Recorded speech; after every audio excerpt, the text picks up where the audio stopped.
Make no mistake about it, an eraser is a student's best friend. Whether it's attached to the top of a pencil or on its own, only an eraser can quickly rub out an error. White erasers are made of flexible vinyl, while pink erasers are made of synthetic rubber.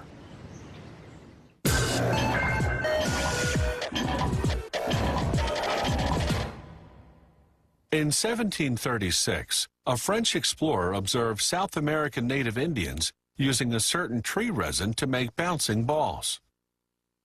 He brought this resin back home, and before long, Europeans discovered it could rub out lead pencil marks, hence the term rubber. There was just one problem. After a while, rubber would rot. That dilemma was solved a century later by one Charles Goodyear, who developed a curing process to keep rubber from rotting.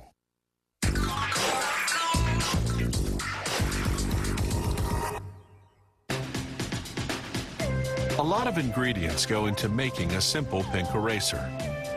Carefully measured fillers, accelerators, curing agents, oils, coloring, and the main ingredient, synthetic rubber. They start by putting a batch of rubber into a mill.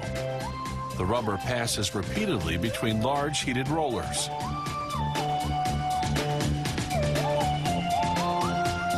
They throw in any defective erasers from the last production run, recycling them into this new batch.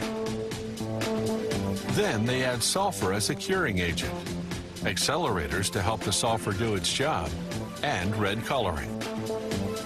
They blend everything for 5 to 10 minutes until the mixture is the consistency of heavy dough. Next, vulcanized vegetable oil. That's vegetable oil treated with sulfur. Then regular vegetable oil. Then calcium carbonate as a filler.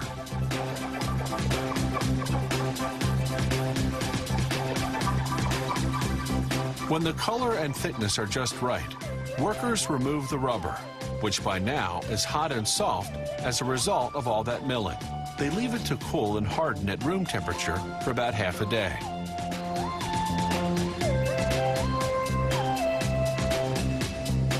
When the rubber's ready, they cut out large squares, each weighing between 11 and 18 pounds, depending on the thickness of eraser the client has ordered.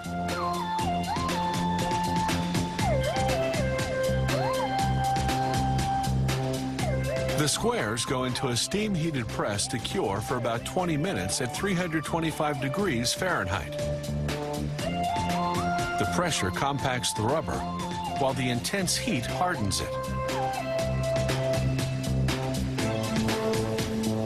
They trim off the excess, then submerge the hot rubber squares in cold water to stop the curing process. To make erasers that erase both lead and ink, they cut beveled strips from 2 batches of rubber, one pink and one blue.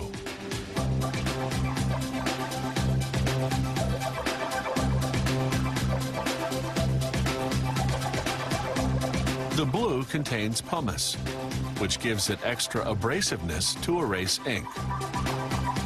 They pair up each pink with the blue to form a 2-color strip. Then it's into the steam press.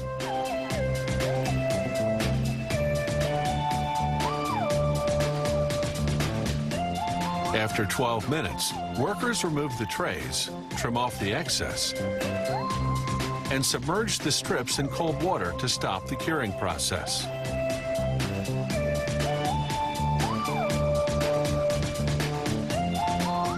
Then an automated machine chops the strips into pieces the size of erasers.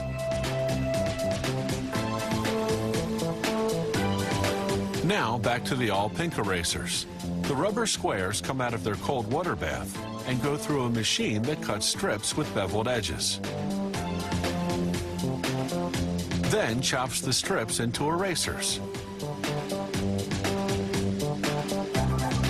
From there, the erasers drop into a giant barrel. Workers throw in some talc to prevent them from sticking together.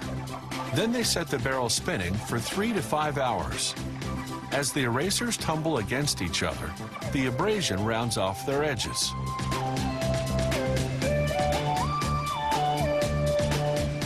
The last step is printing. A machine stamps each eraser with the company name and the model number.